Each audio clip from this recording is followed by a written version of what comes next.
Welcome to True Echo, where every story resonates with courage, justice, and unforgettable moments of truth. Today's story isn't just about what happened in a college cafeteria, it's about what came after. A silent table. A tug on a hoodie. And one question that shattered the room's comfort. This is the true story of Jada Ellison, a quiet student who faced a loud injustice and stood taller than anyone expected. It started with a tug on her collar. Just a single motion, casual to him, jarring to her. And yet, what unraveled from that moment on a sleepy Tuesday afternoon would alter the campus atmosphere at Westbrook University forever. Jada Ellison was the kind of student most professors liked but classmates didn't understand. Quiet. Focused. Unapologetically brilliant. She didn't dress loud, didn't hang out at parties, and didn't shrink herself to fit in. She simply showed up, did her work, and spoke when it mattered. And for some, that was threatening. That Tuesday, the campus canteen was buzzing with low energy, the kind that hums after midterms, when everyone's running on caffeine and autopilot. Jada sat alone near the window, laptop open, earbuds in, sipping lukewarm coffee. Her notes were open to a reading on Reconstruction, highlighting lines on systemic inequality and post-Civil War legislation. The irony would come later. Behind her sat Zane Hollister and his crew, Connor, the golden frat boy, and Riley, who rarely spoke unless Zane did. Their voices weren't new. Neither were their jokes. "Yo," Zane said loud enough for nearby tables to hear. "Is that the girl who thinks she's the assistant professor?" Laughter followed. It was low and lazy, but sharp at the edges. Jada didn't react. She'd played this scene before. Sometimes silence felt safer than the explosion that might follow. "You always look so serious," Zane continued, rising from his seat. "Like you're analyzing everyone's trauma. You ever just chill?" He approached her table like it was a stage. Still grinning, still amused. And then he did it. He reached down and tugged the front of her hoodie, not enough to hurt, but enough to violate. Enough to make her body shift forward involuntarily. Enough to make 3 nearby conversations pause. Enough. Jada didn't flinch. She didn't shout. She just raised her eyes and said, calmly, "You done?" The smirk on Zane's face faltered. Connor gave an awkward chuckle. Riley sipped her drink. Zane shrugged, "Relax." It was a joke. Jada brushed his hand off her collar like lint. No, it wasn't. The noise in the cafeteria thinned, not silence, but awareness. Students began to watch, and some, for the first time, didn't look away. Jada closed her laptop and looked him dead in the eye. "Would you have done that to a white girl sitting here alone?" The question cut like glass. There was no yelling. No drama. Just cold, still truth. The kind that silences even the most reckless mouths. Zane blinked. "Come on. Don't make this about race." "It already is," she said. "You just didn't expect me to say it out loud." Now the air was different. Tangible. Some students glanced at each other, wondering if they should step in, wondering what was safe. "You're being sensitive," Zane mumbled, that old phrase meant to shut down women like her, to gaslight reality into overreaction. And then Jada delivered the line that would echo far beyond those tiled walls. "You think you get to decide how I should feel when you disrespect me? That's not how this works." From 2 tables away, Asha Morales stood up. Political science major. Known for being sharp, but rarely confrontational. "She's not the one who needs to lighten up," Asha said. "You grabbed her. That's not a joke. That's harassment." There was no going back after that. Someone's phone clicked on. The incident was now digital. Immortal. And Zane knew it. He muttered something under his breath. But Jada? Jada didn't move. She stood calmly, her bag slung over her shoulder, and waited.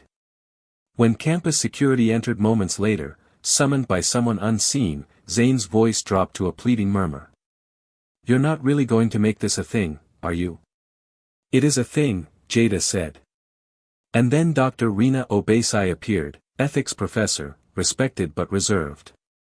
She took one look at Zane and said, "Leave." He stuttered. "I didn't. I said leave." And for once, Zane had no audience. No backup. Just silence. He left. Jada was asked if she wanted to file a report. She nodded. Yes. Not out of anger, but because pretending nothing happened was worse. Outside, under gray skies, she walked across the quad. Not shaken. Not victorious. Just steady. But that moment in the canteen, it wasn't the end. It was the beginning. The first time Jada saw the video, she felt like her stomach dropped through the floor. It wasn't the footage that shocked her. She had lived it, the collar tug, the quiet fury, the tension in the room. No, what stunned her was how the moment felt different on screen. How it captured the stillness in her voice, the disbelief on Zane's face, and the shift in the cafeteria when someone, finally, stood up for her. It was Kesha, her roommate, who burst into their dorm room, phone in hand like it was on fire. "You're trending." "What?" Jada looked up, thinking it was some niche campus post. "Trending like viral, Kesha said, eyes wide. "You need to see this." She handed over the phone. The clip had no caption, just Westbrook University Canteen and a location tag. But it didn't need commentary. The video told its own story. The views had already crossed 400,000. By the next hour, it was 1 million. And growing. Jada watched the playback in silence. Her own voice echoed back to her, "Would you have done that to a white girl sitting here by herself?" Her hands trembled slightly, not from fear, but from the weight of what was happening. This wasn't just campus gossip anymore. This was everywhere. By morning, she couldn't walk 10 feet without heads turning. Some people smiled at her like she was a celebrity. Others looked away, as if she were radioactive. A few whispered as she passed, not cruel, just confused, unsure how to approach someone who had accidentally become a symbol. Then came the emails. One from the Office of Student Affairs, promising a full investigation and support for all involved parties. Another from the Dean of Diversity Initiatives, thick with phrases like a teachable moment and growth opportunity. And finally, a note from the university president himself, a man who had never once spoken to Jada in her 2 years on campus. He called the incident deeply troubling and said it did not reflect the values of Westbrook. Jada laughed at that part. Not out loud, just a soft, bitter exhale. The weather was troubling. This was intentional. But the video didn't just spark institutional language. It set the student body on fire. People who'd never cared about race or respect before were now quoting Jada's words in class. Student groups held impromptu forums on harassment and boundaries. Professors paused their lectures to open discussions about microaggressions and power dynamics. Even Dr. Obesai, typically soft-spoken, opened her seminar with a 20-minute reflection on what it means to be seen and unheard. Jada sat in the back that day, her hoodie pulled low. She didn't speak. She just listened. And then came the messages. Hundreds of them. Some were heartfelt, other students, especially black girls, sharing stories they'd kept silent for years. A few thanked her. A few apologized for not speaking up. But not all were kind. Some were anonymous, filled with accusations, "You're ruining his life. It wasn't that serious. This is why people say you're too sensitive." One even told her she should drop out. Jada didn't respond. She just screenshotted the hate and saved it in a folder on her desktop titled, "The Noise." Late one night, as she sat cross-legged on her dorm floor, scrolling through her inbox, Kesha watched her with concern. "You okay?" "Yeah," Jada said. Then added quietly, "I think so." But she wasn't sure. She wasn't scared. She wasn't angry. Just tired. Tired of being made into a symbol while still not being treated like a person. And then came the email that would force her to decide what came next. From the office of the dean, a request for a mediation meeting between her and Zane Hollister. Official language framed it as an opportunity for restorative dialogue. Translation: Zane wanted to talk. Jada stared at the message for a long time. She didn't need closure. She didn't need an apology. But part of her wanted to see him, not in a cafeteria, not with a crowd, but in a room with nothing but truth between them. She typed one word: accepted. The meeting was set for Friday. 2 p.m. third floor of the student center. No press. No phones. Just them. Jada arrived early. The room was sterile. Beige walls. A plastic pitcher of water. Vinyl chairs that creaked when you shifted. Zane was already there, slouched in his seat, scrolling on his phone. Dean Sherwood greeted her with a tight, formal smile. "Jada, thank you for coming." She nodded, took a seat, and folded her hands in her lap. Zane looked up. He didn't smirk. Didn't joke. He looked awkward. Almost small. "Hey," he said. Jada raised her eyebrows slightly. "Hey." The dean gave a rehearsed monologue about healing, responsibility, and understanding. Then he turned it over to Zane. Zane cleared his throat. "I wrote something," he began, pulling out a folded piece of paper. "But it sounded fake, so I'm just gonna talk." Jada waited. "I messed up. That's obvious. What I did wasn't a joke.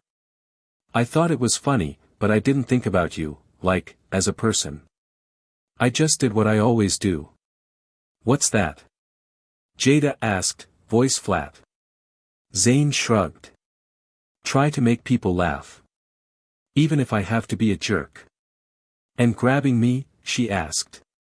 "Was that funny too?" Zane shook his head. "No. That was way over the line. I see that now." He paused. Looked down at his hands. "I'm not gonna pretend I understand everything. I don't. But when I watched that video, I hated what I saw. I looked like every dude I swore I wasn't." "Then why'd you do it?" she asked. He looked up. "Because I thought I could get away with it." There it was. Finally. The real answer. Jada nodded. "You didn't even realize how normal that kind of behavior was for you, did you?" Zane looked down. "No. I didn't." The silence in the room wasn't heavy anymore. It was clean. Like something had been cut away. "You don't have to be perfect," Jada said. "But you have to start thinking before you act. That's not deep. That's basic respect." Zane nodded again. Not defensive. Just listening. 10 minutes later, the meeting ended. No hugs. No forgiveness. No performance. Just a shift. Outside, under gray skies, Jada checked her phone. A new notification. The video had just been featured on a national talk show. They called it, "A Lesson in Boundaries and Bravery." She didn't smile big. Just enough. By the following Monday, something in the air at Westbrook University had shifted. It wasn't loud. It wasn't dramatic. But it was there, in the way students glanced at each other in the hallway, in the way some professors opened their lectures with a quiet nod to current events, in the way eyes followed Jada when she entered a room. She walked into Dr. Kellerman's African American history class expecting the usual, students half asleep, laptops open more for distraction than notes, the professor clicking through slides on systemic structures. But this time was different. People sat straighter. Conversations stopped when she entered. Even the energy felt taut, like everyone was waiting for a cue they weren't sure would come. She took her usual seat in the third row. Dr. Kellerman stood still for a moment longer than usual. Then cleared his throat. Before we begin, I want to acknowledge something that happened on this campus last week. A ripple of movement crossed the room. Heads turned, glances flicked.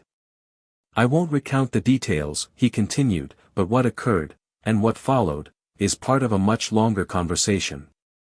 One that doesn't start or end in the cafeteria.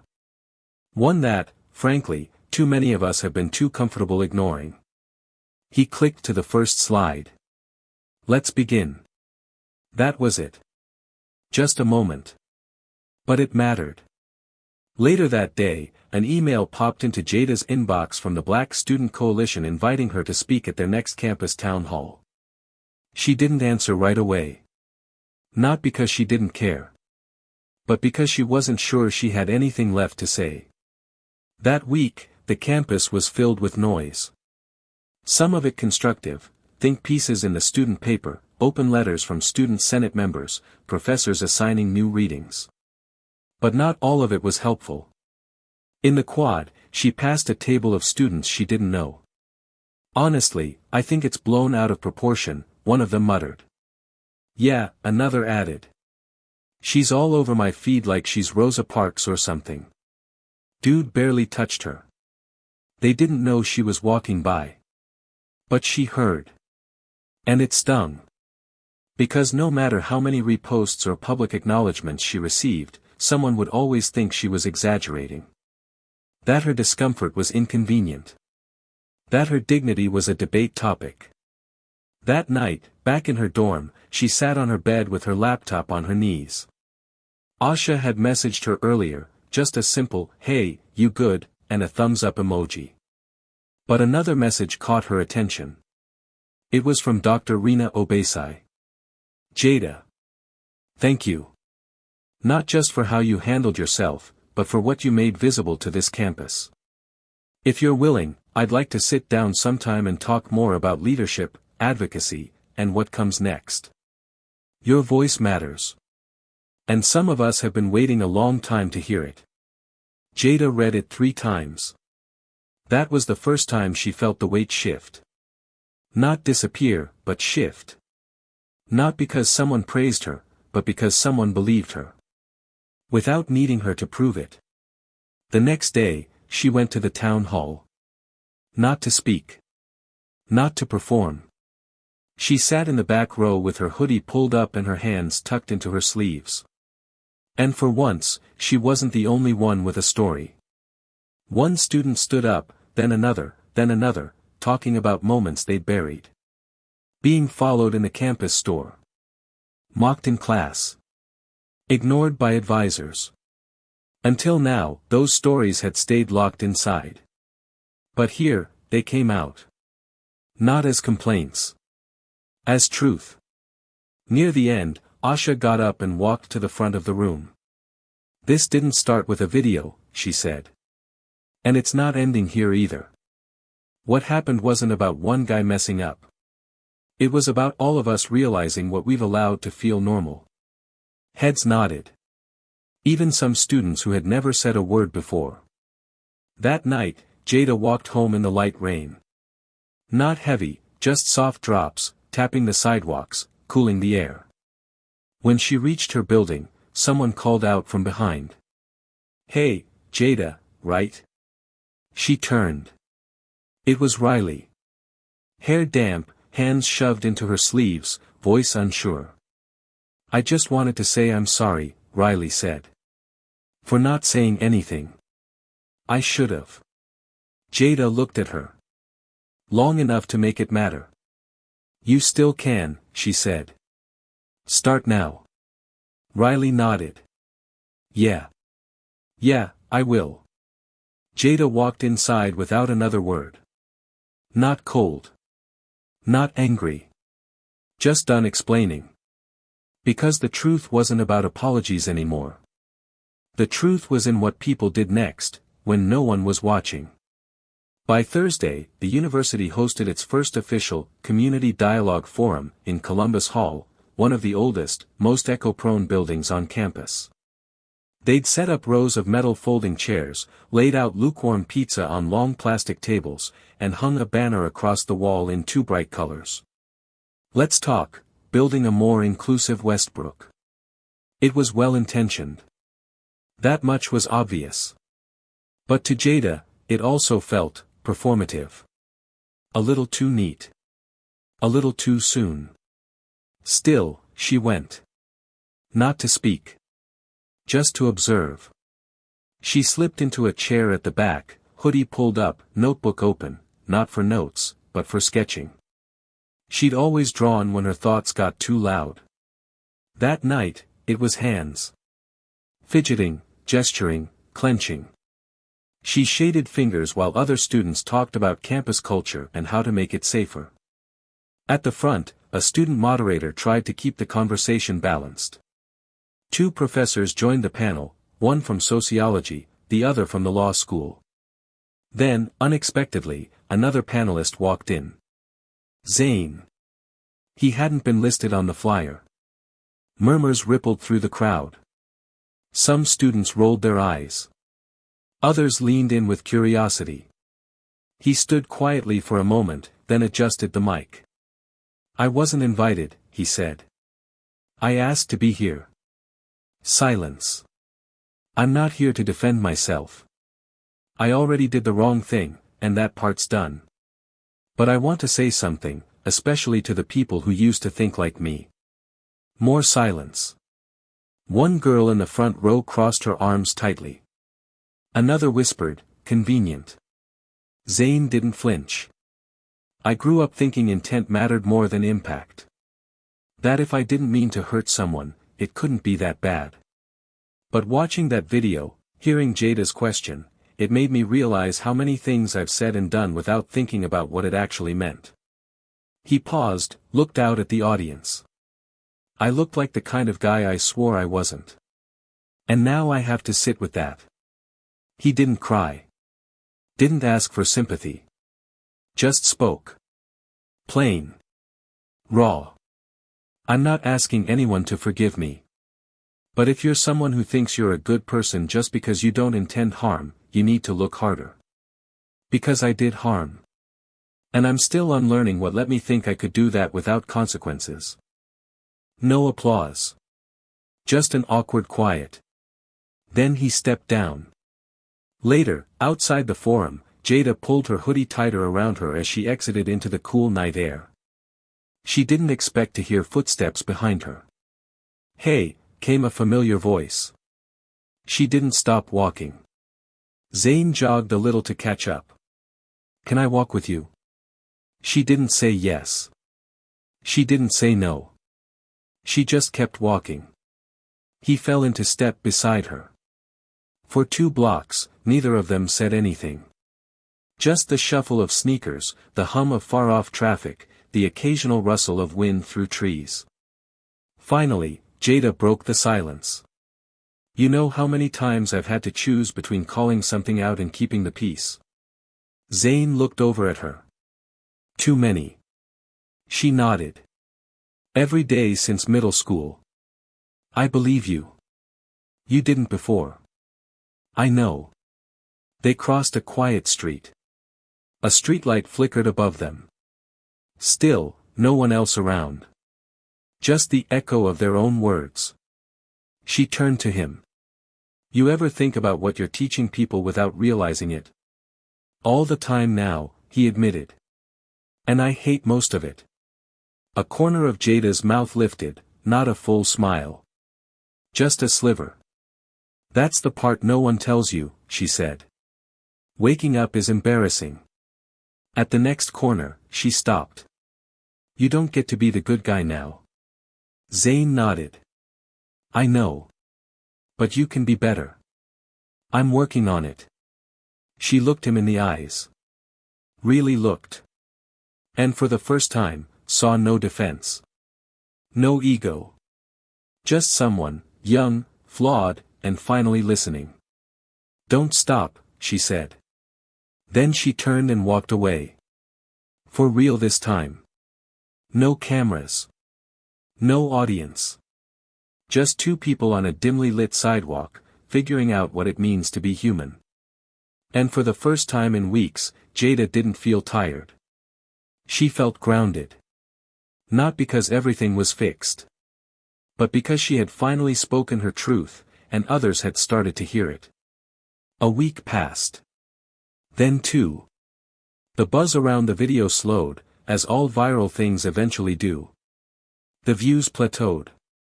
The hashtags stopped trending. The media cycle found newer headlines. And Westbrook University, like most places, began to move on. But not everyone forgot.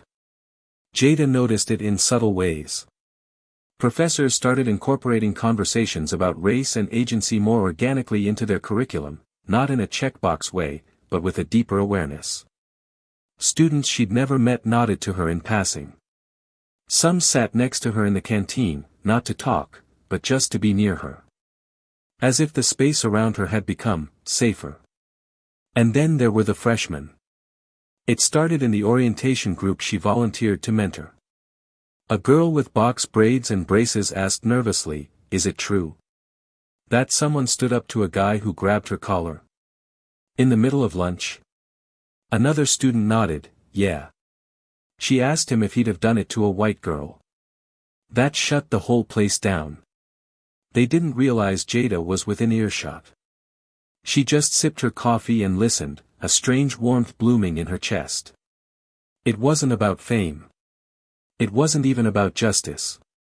It was about being remembered, not as a victim, but as a turning point. Jada kept her head down that fall. She still sat by the windows in the canteen. Still wore her hoodie. Still walked with her earbuds in. But now, the isolation was different. It wasn't loneliness. It was peace. She got an invitation to speak at the senior class assembly. She almost said no. But Dr. Obasai sent her a handwritten note. "Sometimes the people who shake the room are the ones who never asked to. You didn't ask for this moment, Jada. But it's here. What you do next matters." So, she said yes. The day of the assembly, the auditorium was packed. Seniors dressed in their future, suits, heels, Westbrook alumni sweatshirts. The air buzzed with that blend of ambition and anxiety only college endings can bring. Jada stepped on stage in jeans and a black sweater. Hair pulled back, mic in hand. She didn't raise her voice. She didn't need to. "There's a lot I could tell you about what happened this semester," she began. "About what it means to be disrespected in plain sight, and how people pretend not to see it." She paused. "But what matters more is this: you don't have to go viral to make something change. You don't have to be perfect to say, that's not okay. You don't have to be loud. You just have to be clear." The room leaned in. "I didn't plan to be a lesson. I just got tired of being the punchline." She looked down at the front row. Dr. Obasai sat there, nodding slowly. Dean Sherwood was there too, hands folded, his face unreadable. If you're waiting for the perfect moment to speak up, this is it. If you're wondering if someone else will step in, be that someone.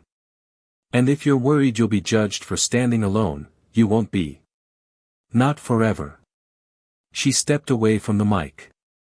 No applause. Not yet. Just the silence of people processing something real. And then came the standing ovation. She didn't wait for it. She was already walking off stage. Later, in the hallway, Asha caught up with her and hugged her tight. "You said exactly what needed to be said," she whispered. Jada exhaled. For once, I wasn't afraid to.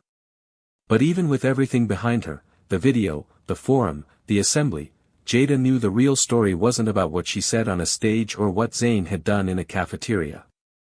It was what came after. Because real change never shows up as fireworks. It creeps in, slow and quiet, in the questions people start asking, in the jokes that stop being told, in the students who walk taller because someone else did it first. Weeks later, Jada walked past the statue of the university's founder again, bronze, faded, forgotten. She didn't stop. But she did glance up. And for the first time, she didn't feel small in its shadow. She felt seen. Winter arrived quietly at Westbrook University. The leaves gave way to bare branches. Hoodies turned to coats. The buzz of campus mellowed into something softer, quieter. Finals loomed, coffee shops stayed open later, and snow dusted the edges of the walkways. But Jada felt something deeper shifting, not just in the weather, but in herself. For the first time in a long time, she felt tired in a new way. Not the tired from lack of sleep or a packed schedule. But soul tired. That kind of fatigue that comes when you carry too much responsibility, not because you wanted it, but because everyone handed it to you without asking if you had the strength to hold it. She noticed how people looked at her now. Not like a peer. Like a symbol. They expected something. Strength, insight, grace. A quote. A smile. A takeaway. And sometimes, she just didn't have it. She still went to class, still took notes, still sat near the windows at the canteen. But there were days when she wanted to disappear, not forever, just long enough to remember what it felt like to be normal. One night in early December, she sat in her room scrolling through her email inbox. Another invite. Another panel. Another person asking her to represent something. She closed the tab. Kesha glanced over from her desk. You haven't answered any of them. I know. Gonna? I don't know. There was a long silence. Then Kesha said gently, you don't owe anyone anything, Jay. You didn't sign up for this. Jada nodded slowly. I know. But now that I'm here, walking away feels like dropping something heavy on someone else's back. Kesha didn't respond. She didn't have to. That sentence hung in the room like fog. A few days later, Dr. Obasai reached out again, this time with an invitation that felt different. Not a panel. Not a speech. A private meeting. No audience. Jada said yes. They met in Dr. Obasai's office, walls lined with books, soft jazz playing low in the background, the smell of peppermint tea steeping in a ceramic mug. A refuge. Dr. Obasai didn't start with questions. She just handed Jada the tea and let the silence settle. Then finally, you look like you've been holding your breath. Jada sipped slowly. I have. Dr. Obasai nodded. People forget that activism, even accidental activism, can be a kind of grief. You lose things. Comfort. Safety. Even your sense of who you used to be. I didn't want to be a symbol, Jada whispered. I know, the professor said. And you don't have to be. But you also don't have to run from what you've become. You just have to define it on your own terms. That sentence unlocked something. Not a grand epiphany. Just a gentle shift, like a window cracked open in a room that had gone stale. Jada left that meeting with no plan. No manifesto. But with something steadier, clarity. She began saying no to things, not out of guilt, but out of self-respect. She turned down 3 speaking events. She skipped 1 forum. And when she was ready, she started attending the Black Student Coalition meetings again. Not as the main speaker. Not as the headline. Just as Jada. A student. A listener. At one meeting, a freshman named Clarissa raised her hand. What if you're scared to speak up, she asked. What if you freeze? Jada looked at her and smiled. Then don't speak right away. But don't forget how it made you feel. And next time, even if you just say one word, say it. Clarissa nodded. eyes wide. Like someone had handed her a rope. Later, Asha pulled Jada aside. "You know what's wild," she said. "Some of these kids only know you as the girl from the video. They don't know about who you were before. Just who you became after." Jada laughed softly. "That's not who I am either. That was just a moment." "Yeah, but it was the moment that showed us who we could be too." That night, as snow began to fall across the quad, Jada sat by her window with her sketchpad open. No homework. No emails. Just quiet. She sketched a table, her old seat in the canteen. Only now, she drew people around it. Asha. Kesha. Clarissa. Even Riley. No names. Just outlines. Not because they were symbols. But because they were there.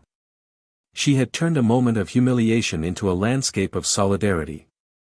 And she was still drawing it, one pencil stroke at a time. Spring returned slowly.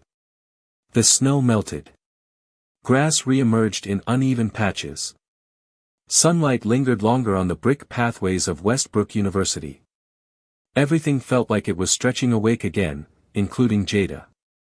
She didn't feel like the same girl who sat alone in the canteen that day months ago. But she didn't feel like someone entirely new either. She had changed, just not in the way people assumed. She wasn't angrier now. She was clearer. More than anything, she was done performing silence. It was late March when the senior class president emailed her again, asking if she'd record a message for the incoming freshman orientation. "It doesn't have to be long," the email read. "Just, say something real." Jada stared at the blinking cursor in her reply window. She thought of how many times she'd been asked to be a voice for something. But this felt different. Not a podium. Not a stage. Just an offering, from someone who'd lived it to someone who hadn't yet. So she said yes. She recorded it alone in her dorm room, laptop webcam, natural light, hair pulled back in a simple puff. "Hi," she began. "I'm Jada Ellison. I'm a senior. When I got here, I thought college would be about classes, grades, internships, all that stuff. And it was." She paused. "But no one tells you that college is also about moments. Moments when you see something that isn't right. And you have to decide if you're going to say something. Or stay quiet." Her eyes didn't flinch. "I had a moment like that. A big one. It got loud. It got messy. It went viral. And for a while, I thought that was the story. That the video was the most important part. But it wasn't. A breath. The most important part was what came after. When I learned who I was when no one was watching. When I realized silence is loud, too, it just protects the wrong people." She looked directly into the lens. "You don't have to be a hero. You don't have to be perfect. You just have to choose your voice over your comfort. Because comfort won't remember you. But courage? Courage echoes." She clicked stop. That was all she needed to say. Later that week, she walked across the quad and past a group of students sitting in the grass, laughing, eating chips out of the bag, tossing a football lazily between them. One of them, a freshman maybe, stood up and caught sight of her. He gave a small wave. "Hey, are you?" Jada smiled. "Probably." He laughed nervously. "I saw your video. I was a junior in high school. My whole class watched it." She nodded politely, ready to move on. But then he said something that stopped her. "My older sister said she finally reported her boss after seeing it. Said you reminded her she wasn't crazy." Jada blinked. "Tell her I said, thank you," she replied, voice soft. The boy nodded. "She says thank you too. Even if you don't know her." That night, Jada sat in the canteen again, same window, same seat, same rolling pen between her fingers. But this time, she wasn't alone. Asha was reading a campus op-ed aloud, sarcastic and animated. Kesha had her AirPods in one ear, sharing half of a playlist. A girl from the coalition scribbled in a notebook across from her. No one was talking about the incident anymore. But no one had forgotten either. Jada didn't want to be remembered for going viral. She didn't want to be remembered for Zayn or the question or the clip. What she wanted, what she was something harder to define. She was the shift. The line in the sand. The moment when everyone at Westbrook had to decide who they were going to be when no one was clapping. And maybe, just maybe, she thought, the fact that people still remembered without needing to retell the drama meant it worked. The culture had shifted. Just enough. As she packed up her things to head out, Clarissa, the freshman who once asked about freezing in fear, waved her over. "Hey," Clarissa said shyly. "You free next Thursday? We're hosting a new student discussion, and we kind of need someone to open the room." Jada paused. And for the first time, it didn't feel like a burden. "Yeah," she said.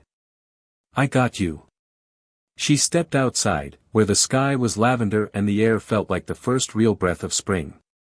And as she walked, someone else would ask her name again. Someone else would remember the video. But she didn't flinch. Not anymore.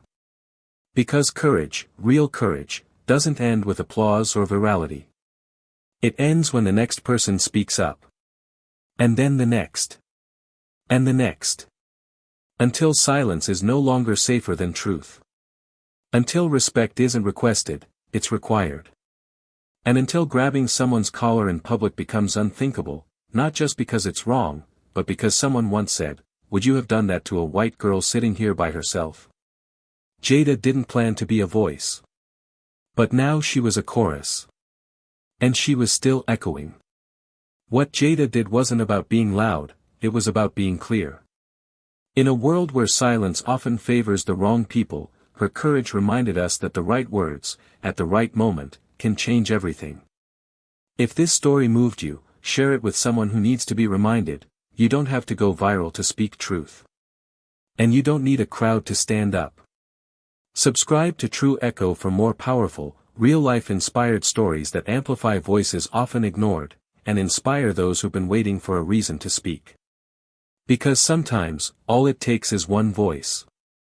And the echo that follows.